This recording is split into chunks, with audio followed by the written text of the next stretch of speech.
વિચારો, શરીરમાં એક એવી ટેમ્પરરી સુપરહાઇવે સિસ્ટમ છે જે કોઈ અજાયબીથી ઓછી નથી. તો ચાલો આજે આપણે ફિટલ સર્ક્યુલેશન એટલે કે ગર્ભીય રુધિરાભિસરણના આ અદ્ભુત રહસ્ય પરથી પડદો ઉઠાવીએ. પણ એક મિનિટ, સવાલ તો એ છે કે કોઈ બાળક એક પણ શ્વાસ લીધા વગર આખા 9 મહિના સુધી કઈ રીતે જીવી શકે?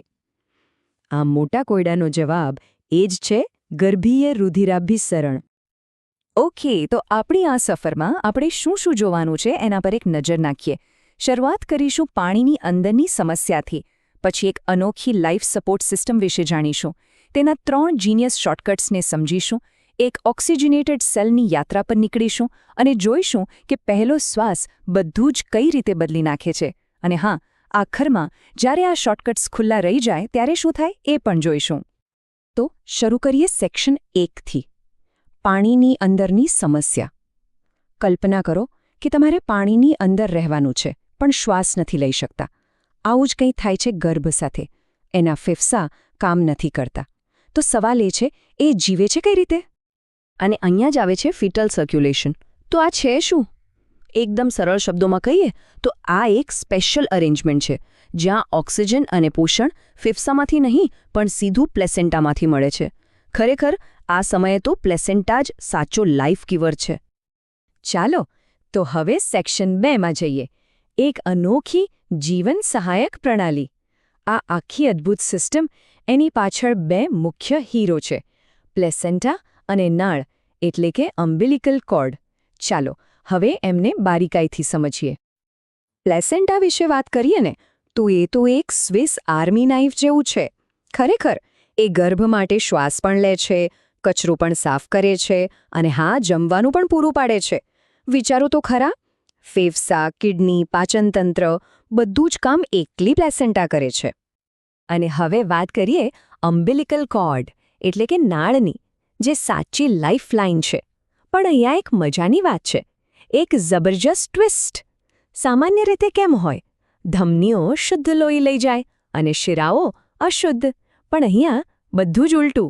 એક અમ્બિલિકલ વેન એટલે કે શિરા ઓક્સિજનવાળા શુદ્ધ લોહીને ગર્ભ સુધી પહોંચાડે છે અને 2 અમ્બિલિકલ આર્ટરીઝ એટલે કે ધમનીઓ ઓક્સિજન વગરના લોહીને પાછું લઈ જાય છે.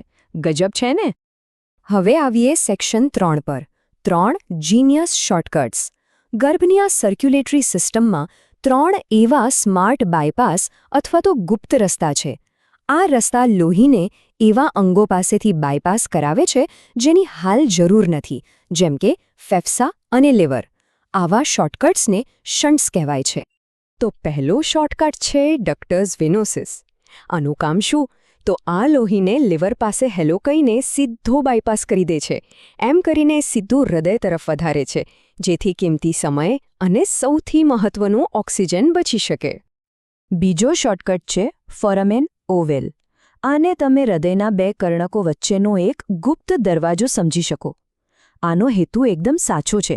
લોહીને એ ફેફસામાં જતા રોકવાનું છે, કારણ કે એ ફેફસા તો હાલ પાણીથી ભરેલા છે અને કામ નથી કરતા. અને હા, ત્રીજો અને છેલ્લો શોર્ટકટ ડક્ટસ આર્ટેરિયોસિસ. આ એક ફાઇનલ સેફટી ચેક જેવું છે. એ ખરેખર પાક્કું કરે છે કે જે થોડું ઘણું લોહી ફેફસા તરફ જઈ રહ્યું હોય એ પણ વળીને સીધું શરીરના બાકીના ભાગો સુધી પહોંચી જાય. ઓકે, તો હવે સેક્શન 4 ઓક્સિજનયુક્ત કોષની યાત્રા. હવે ખરો મજાનો ભાગ આવ્યો. ચાલો આપણે ખુદ એક ઓક્સિજનના કણ બની જઈએ અને આ આખી સિસ્ટમમાં એક રોમાંચક સફર પર નીકળીએ. આપણી યાત્રા શરૂ થાય છે પ્લેસેન્ટાથી. અહીંયા આપણને તાજો માજો ઓક્સિજન મળ્યો. હવે આપણે અમ્બિલિકલ વેઇનમાં બેસીને આગળ વધીએ છીએ.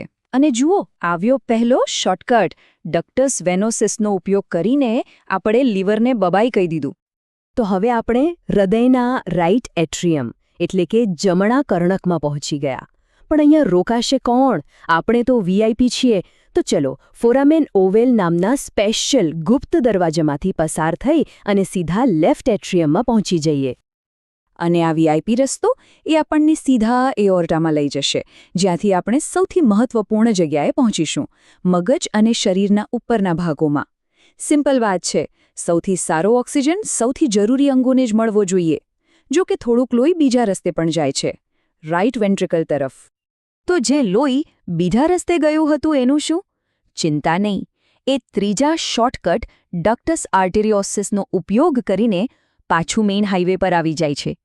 અત્યાર સુધીમાં તો આપણો ઓક્સિજન વપરાઈ ગયો છે, તો હવે વારો છે પાછા પ્લેસેન્ટા તરફ જવાનો, ફરીથી ઓક્સિજન રિફિલ કરાવવા. આ ચાર્ટમાં જ આખી વાતનો સાર છે. સ્પષ્ટ રીતે જોઈ શકાય છે કે મગજ અને હૃદયને ઉચ્ચ ગુણવત્તાવાળું વધારે ઓક્સિજન મળે છે, જ્યારે શરીરના નીચેના ભાગોને ઓછો. આ છે કુદરતની પ્રાયોરિટી સિસ્ટમ. ખરેખર અદ્ભુત. હવે સેક્શન 5, પહેલો શ્વાસ બધું બદલી નાખે છે. અત્યાર સુધીની સિસ્ટમ તો બરાબર ચાલી રહી હતી, પણ હવે આવે છે કહાનીમાં એક ડ્રામેટિક ટ્વિસ્ટ. બાળકનો પહેલો શ્વાસ અને આખું ચિત્ર બદલાઈ જશે. ખાલી એક શ્વાસ અને ગેમ ઓવર. ફેફસા ખુલે છે, એમાં હવા ભરાય છે અને અચાનક જ પલ્મોનરી રેઝિસ્ટન્સ એટલે કે ફેફસાનો અવરોધ એકદમ ઘટી જાય છે. આ દબાણના ફેરફારને કારણે લોહી માટે એક નવો સાચો રસ્તો ખુલી જાય છે અને પેલા 3 જીનિયસ શોર્ટકટ્સ હવે એમની કોઈ જરૂર નથી, તો એ ધીમે ધીમે બંધ થવાની શરૂઆત કરે છે. અહીંયા જોઈ શકો છો એકદમ સાફ બિફોર વર્સિસ આફ્ટર પિક્ચર. જન્મ પહેલાં ઓક્સિજનનો સોર્સ હતો પ્લેસેન્ટા અને શોર્ટકટ્સ ચાલુ હતા. જન્મ પછી ઓક્સિજનનો સોર્સ છે ફેફસા અને શોર્ટકટ્સ બંધ. કેટલું મોટું પરિવર્તન છે આ! પણ એક સવાલ, પેલા અદ્ભુત શોર્ટકટ્સનું પછી શું થાય? શું એ ગાયબ થઈ જાય છે? ના, એ લિગામેન્ટ્સમાં ફેરવાઈ જાય છે અને શરીરમાં જ રહે છે, એમની ભૂતકાળની શાનદાર ભૂમિકાની એક શાંત યાદગીરી તરીકે.